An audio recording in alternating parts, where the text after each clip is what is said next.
ఈ వీడియో చూసే ముందు ఒక లైక్ కొట్టి జై శ్రీరామ్ అని కామెంట్ చేయండి. మన హిందూ ధర్మశాస్త్రాల ప్రకారం మనం తెలియక చేసే కొన్ని తప్పుల వల్ల జీవితాంతం మనల్ని కష్టాలు వెంటాడుతాయట. కనీసం ఆ దేవుడు కూడా క్షమించడట. మనం తెలియక చేసే కొన్ని తప్పుల వల్ల మన జీవితంలో ఎదుగుదల ఉండదు. ఇంట్లో ఎల్లప్పుడూ డబ్బు సమస్యలు ఏర్పడతాయి. కాబట్టి ప్రతి ఒక్కరూ తప్పకుండా తెలుసుకోవాల్సిన కొన్ని ముఖ్యమైన నియమాల గురించి ఈ వీడియోలో తెలుసుకుందాం. ముందుగా ఈ వీడియోకి ఒక లైక్ కొట్టి మన ఛానల్ని సబ్స్క్రైబ్ చేసుకోండి.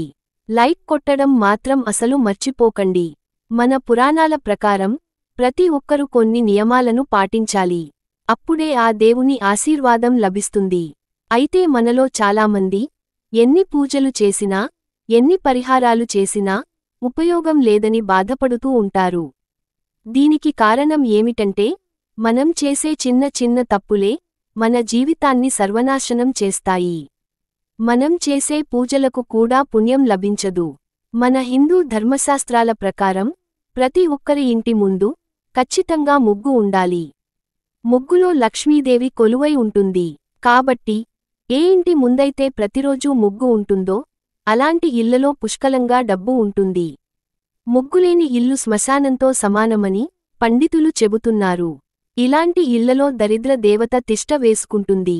చాలామంది ఆడవారు వంటగదిలో ఉండే వంట పాత్రలను బోర్లా పెట్టుకుంటారు. కానీ వాస్తుశాస్త్రం ప్రకారం వంట పాత్రలను బోర్లించకూడదు. ఇలా చేయడం వల్ల మీ ఇంట్లో డబ్బు సమస్యలు ఏర్పడతాయి. అలాగే చనిపోయిన వారి ఇంటికి వెళ్ళినప్పుడు వెళ్ళి వస్తానని చెప్పకూడదు. అలా చేస్తే మీ ఇంటికి కీడు సంభవిస్తుంది. చీపురుని లక్ష్మీదేవి రూపంగా భావిస్తారు. సాధారణంగా ఇంట్లో ఉండే చీపురుని నిటారుగా పెట్టుకుంటాము. అయితే రాత్రి సమయంలో మాత్రం చీపురుని నిటారుగా కాకుండా అడ్డంగా పడుకోబెట్టాలి. ఈ నియమాన్ని తప్పక పాటించి చూడండి. ఖచ్చితంగా మీ ఇంటిపై లక్ష్మీకటాక్షం సిద్ధిస్తుంది. ఇక పెళ్లైన ఆడవారు పొరపాటున కూడా ఆలస్యంగా నిద్రలేవకూడదు. స్త్రీలను మహాలక్ష్మి స్వరూపంగా భావిస్తారు. ఏ స్త్రీ అయితే ఆలస్యంగా లెగుస్తుందో అలాంటి ఇళ్లలో పేదరికం మొదలవుతుంది. ఇల్లంతా కష్టాలతో నిండిపోతుంది. పూజగదిని చాలా పవిత్రంగా భావిస్తాము. అయితే పూజ గదిలో ఉండే దేవుని పటాలు మరీ ఎక్కువగా ఉండకూడదు. దీనివల్ల మీ ఇంటికి వాస్తుదోషం పడుతుంది. పూజ గదిలో ఉండే దేవుని పటాలు ఎక్కువగా ఉంటే మీరు చేసే పూజలకు కూడా సరైన ప్రతిఫలం దక్కదు. ఇక దేవుని పటాలను శుభ్రం చేయాలంటే శనివారం రోజున మాత్రమే శుభ్రపరచాలి. పూజ గదిలో పొరపాటున కూడా న్యూస్ పేపర్లను వేయకూడదు. ఎందుకంటే న్యూస్ పేపర్లో ఎన్నో చెడు వార్తలు ఉంటాయి. కాబట్టి పూజ గదిలో న్యూస్ పేపర్లో ఉంటే మీ పూజలకు పుణ్యఫలితం దక్కదు. కాబట్టి న్యూస్ పేపర్లకు బదులుగా ఏదైనా పట్టు వస్త్రాన్ని కాని తెల్లటి కాటన్ వస్త్రాన్ని కాని వేసుకోండి. పూజలు ఉపయోగించే పూలను పొరపాటున కూడా నీళ్లతో కడగకూడదు. అలాగే వాసన చూసిన పూలను దేవుని పూజలో ఉపయోగించకూడదు. ఇక పెళ్లైన ఆడవారు తమ మంగళసూత్రానికి పిన్నీసులను పెట్టకూడదు. వేద మంత్రాలతో కట్టిన మంగళసూత్రానికి పిన్నీసులను తగిలిస్తే మీ భర్త ఆయుష్షు తగ్గిపోతుంది. మీ భర్త జీవితంలో ఎదుగుదల ఉండదు. ఇక ఆడవాళ్లు వేసుకునే మంగళసూత్రం ఎప్పుడూ హృదయం కింద వరకు ఉండాలి. అప్పుడే స్త్రీలకు దీర్ఘ సుమంగళీ ప్రాప్తి కలుగుతుంది. శనివారం రోజున పొరపాటున కూడా కొన్ని వస్తువులను అస్సలు కొనకూడదు. శనివారం కొనకూడని వస్తువులు ఏమిటంటే నూనె, నువ్వులు, చెప్పులు, ఉప్పు, అలాగే మిరియాలను. ఈ 5 వస్తువులను శనివారం అస్సలు కొనకండి. ప్రతి గురువారం రోజున తలకు నూనె రాయకూడదు. ఆడవాళ్లకు నరదిష్టి ఎక్కువగా తగ్గుతుంది.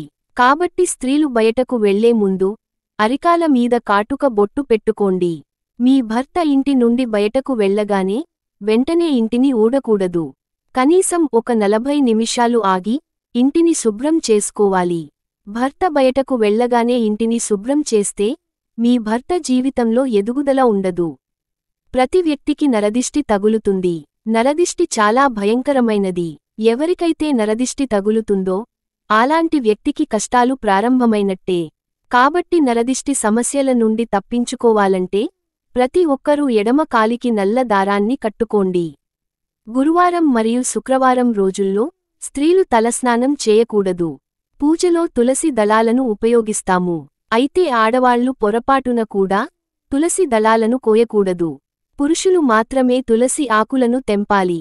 ఆడవాళ్లు పొరపాటున కూడా గుమ్మడికాయను కొట్టకూడదు. స్త్రీలు గుమ్మడికాయను కొడితే గర్భసంచి జారిపోయే అవకాశాలు ఉన్నాయి. శివలింగానికి పాలతో అభిషేకం చేసేటప్పుడు పాల ప్యాకెట్లతో అభిషేకం చేయకూడదు. ప్యాకెట్లో ఉన్న పాలను గ్లాసులో పోసి శివలింగానికి అభిషేకం చేయాలి. మంచం మీద కూర్చుని అన్నం తినకూడదు. మంచం మీద కూర్చొని అన్నం తింటే జీవితాంతం మిమ్మల్ని దరిద్రం వెంటాడుతుంది. అన్నపూర్ణదేవికి కోపం వస్తుంది. కాబట్టి ఇక నుండైనా సరే నేలపైన కూర్చుని భోజనం చేయండి. భోజనం చేసేటప్పుడు తుమ్మితే వెంటనే చేతులు కడుక్కోవాలి. అలాగే గడప దాటే సమయంలో తుమ్మితే వెంటనే గడపను శుద్ధి చేసుకోవాలి. లేకపోతే మీ ఇంట్లో ఉన్న లక్ష్మీదేవి బయటకు వెళ్ళిపోతుంది. చాలామంది ఇళ్లలో దుష్టశక్తులు ప్రవేశిస్తాయి. ఏ ఇంట్లో అయితే దుష్టశక్తులు ఉంటాయో అలాంటి ఇళ్లలో ఎల్లప్పుడూ కష్టాలే ఉంటాయి. కాబట్టి వారంలో ఒకసారి ఉప్పు నీటితో ఇంటికి శుభ్రం చేసుకోండి. ఇంట్లో ఉన్న చెడు శక్తులన్నీ బయటకు వెళ్ళిపోతాయి. అలాగే ఇంట్లో గోళ్లు కత్తిరించకూడదు. దీనివల్ల మీ ఇంటికి ఎన్నో సమస్యలు ఏర్పడతాయి. డబ్బు నష్టాలు ఏర్పడతాయి. ప్రతిరోజు రాత్రి నిద్రపోయే ముందు ఎంగిలి పాత్రలను శుభ్రం చేసుకోవాలి. లేకపోతే మాత్రం మీ ఇంట్లో దరిద్ర దేవత తిష్ట వేసుకుని కూర్చుంటుంది. శుక్రవారం అంటేనే లక్ష్మీదేవికి అంకితం. కాబట్టి ప్రతి శుక్రవారం రోజున మీ ఇంటి గడపలకు పసుపు రాసి కుంకుమ బొట్లు పెట్టుకోవాలి. ప్రతి శుక్రవారం చాలా నిష్టగా ఉండాలి. శుక్రవారం మాంసాహారం తింటే మీ ఇంట్లో ఉన్న సంపద హరించుకుపోతుంది. ఈ వీడియో మీకు నచ్చితే లైక్ చేసి సబ్స్క్రైబ్ చేసుకోండి.